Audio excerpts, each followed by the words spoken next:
we are made righteous through the work of Yeshua the Messiah, should we even try to become more righteous? If we try to become more righteous, is that unrighteous? Hi, this is Barry Phillips, a 10-minute Torah day number 5 of the Torah portion, Naso, elevate. This whole Torah portion is about elevating or restoring or reconciling. It's about revealing sin so that we can be restored and then be re-elevated, if you will. We come to chapter number 6, and there is a beautiful story, if you want to call it a story, description of one who is called a Nasir. This one, it says in Midbar, number 6, verse 1, and Yahweh spoke to Moshe, saying, speak to the children of Israel and say to them, when a man or a woman does separate by making a vow of a Nazarite to be separate to Yahweh, he separates himself from wine and from strong drink. He drinks neither vinegar of wine nor vinegar of strong drink. Neither does he drink any grape juice nor eat any grapes or raisins. All the days of his separation he does not eat whatever is made of the grapevine, from skin to skin, or from seed to skin, All the days of the vow of his separation a razor does not come upon his head. Until the days are completed for which he does separate himself to Yahweh, he is set apart. He shall let the locks of the hair of his head grow long. All the days of his separation to Yahweh, he does not go near a dead body. He does not make himself unclean for his father or for his mother or for his brother, his sister when they die, because his separation to Yahweh is on his head. All the days of his separation, he is set apart to Yahweh.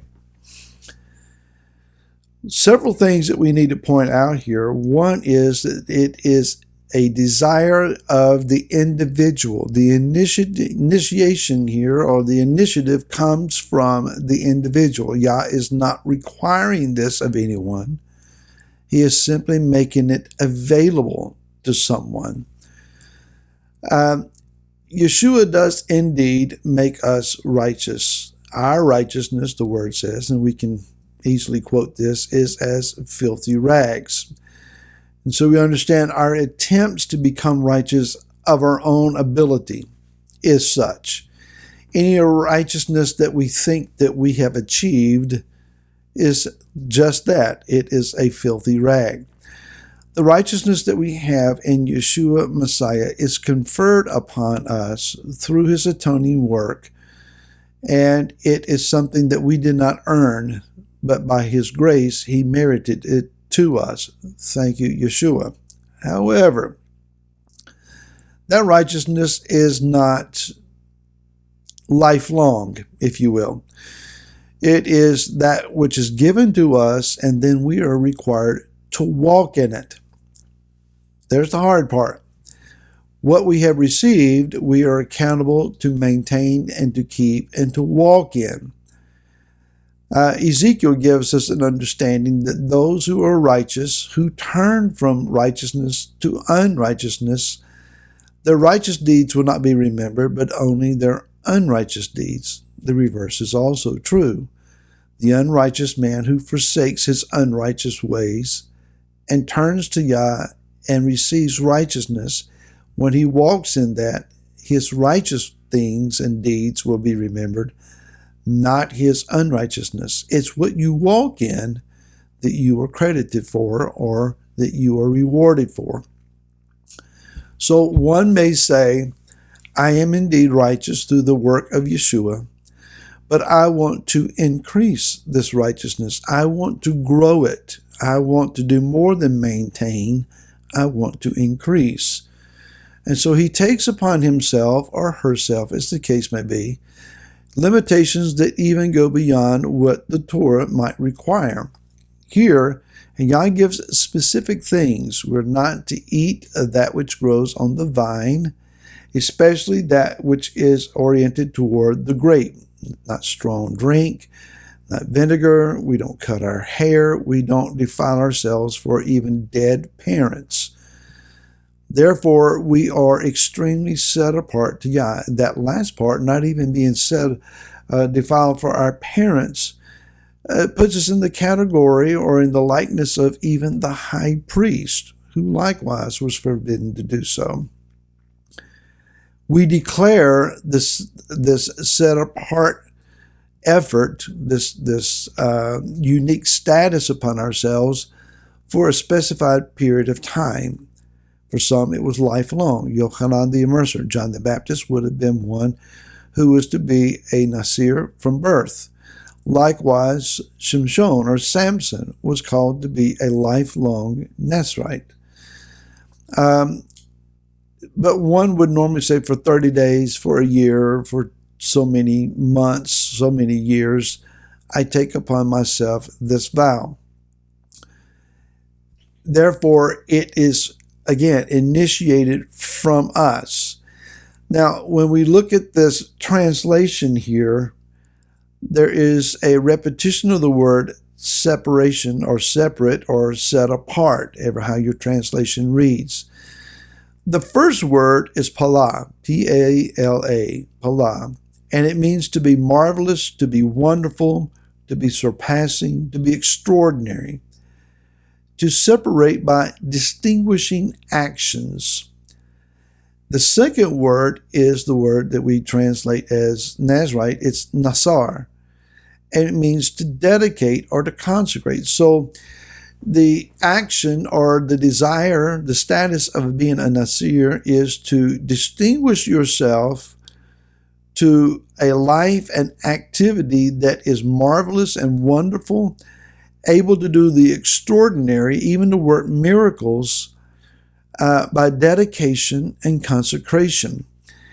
If we go over to the book of Mark, in chapter number 9, there was an individual, a young man that was extremely plagued by demons, and when he was brought to the disciples of Yeshua, they could not cast these demons out. Yeshua asked the question in Mark 9:19, how long should I put up with you? Bring him to me. So they brought him to him, and when he saw him, immediately the spirit threw him into convulsions, and he rolled about, foaming at the mouth. And the father described how that this young man had been tormented long term, all his life, by this demon. Yeshua cast the demon out. The disciples asked, why were we not able to cast him out, in verse 28? And he said, it is impossible for this kind to come out except through prayer and fasting.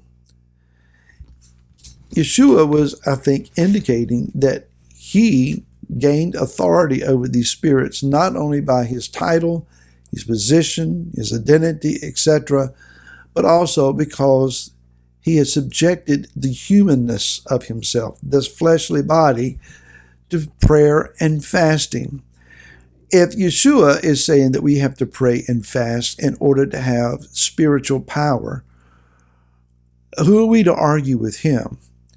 And again, it goes back to the ideals of separating yourself from that which would inflame the flesh in order to increase and empower the man of the Spirit.